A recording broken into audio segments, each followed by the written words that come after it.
Hey, fellow babies, welcome back to Pachter Factor on SIFTD.net. I'm Michael Pachter, Twitter at Michael Pachter. Happy to have you here. We are hopeful you're watching this real time as a Patreon patron. If so, thank you so much for your patronage. You also, in addition to patronage on Patreon, can link your Twitch Prime account to your Amazon Prime account. That costs nothing, and Amazon will pay us an extra couple of bucks a month, so that would be awesome if you can pull that off.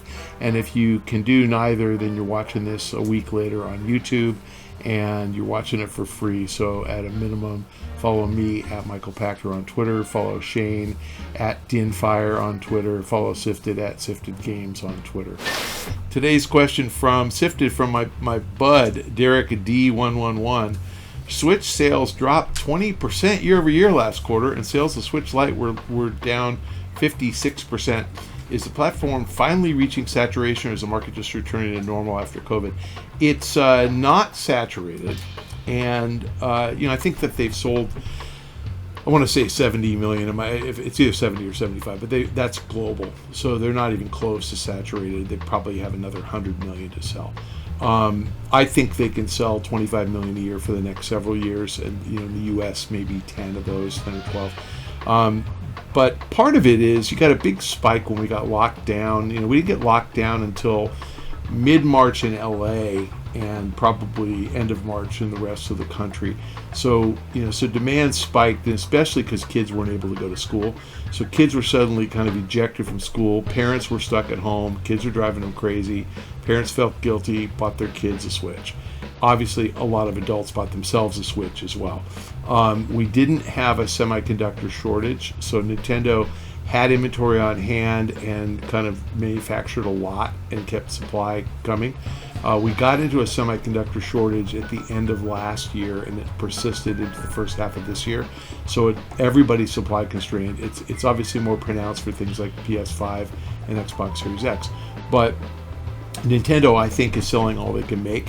And I also think Nintendo planned for demand to be down because they expected they're comparing to a big spike in sales a year ago. So no, I think it's more normal after COVID than anything else, compounded by semiconductor shortage, which makes it just hard to manufacture. And then the final element is that shipping costs have doubled.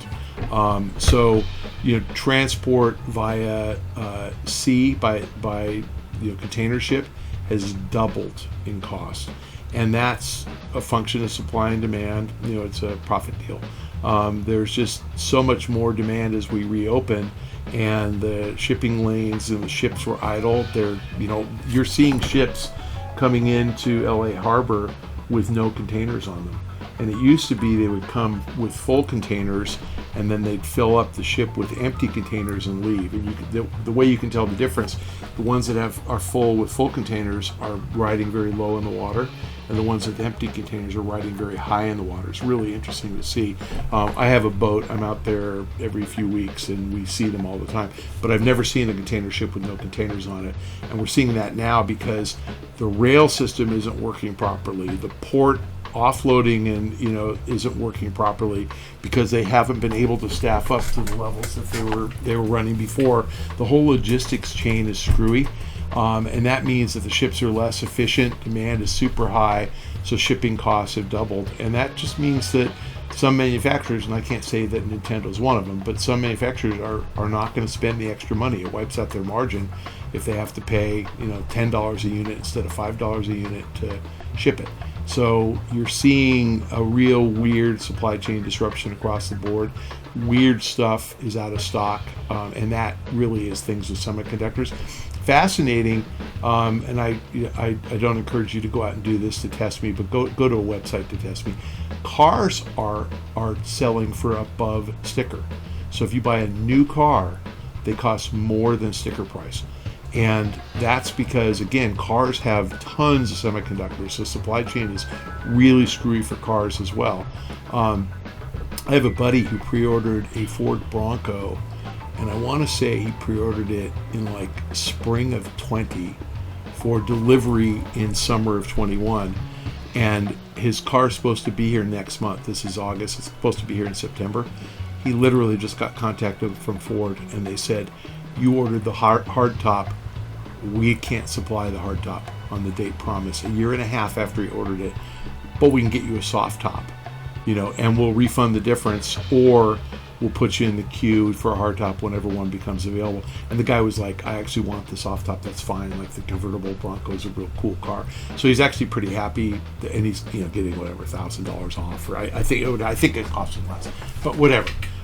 That's what's going on. So lucky me, I actually spent all my money back in November. So I bought a golf cart, a car, and a boat all back in November, right before this happened. And now everything I bought is more expensive than when I bought it. So supply chain is screwing everything up. So I really think that's part of it.